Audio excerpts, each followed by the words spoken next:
Ანაირი შემაკავლებელი ფაქტორი დღეს ჩამოშლილია ხელისუფლებას. და ეს არის მიზეზი იმისა, რომ ჩვენს ქვეყანაში არის ხანძარი. დამნაშავე ის კი არ არის, ვინც ხანძრის ჩაქრობას ცდილობს. დამნაშავე არის ის, ვინც ქვეყანაში ხანძარი გააჩნია.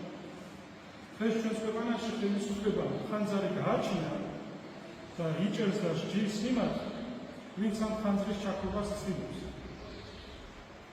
აი, რატო არიან ესე გამწარებული მაგალითად ზია ამაყობელს? ზია ამაყობელმა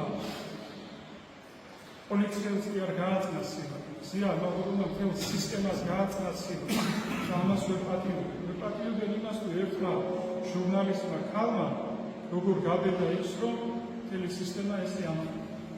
კარგად არის ქართულ ნაწარმოებში ნათქვამი ჟანდარმერიაშიო ყველაზე რთული არის, რომ არ არის ზეონის შენარჩუნება.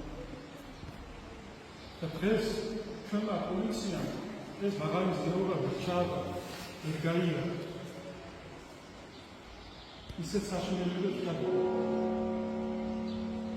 და მიუხედავად მიკრის სად მოასწრონ ხალხმა თან კადრებში რომ ვარქულობ, ბევრი მათგანი ძალიან ახალგაზრდა. და ამ ასაკში სად მოასწრეს ამდენი სიძულვილის და ბორნის დაგროვება საკუთარი მოსახლეობის მიმართ.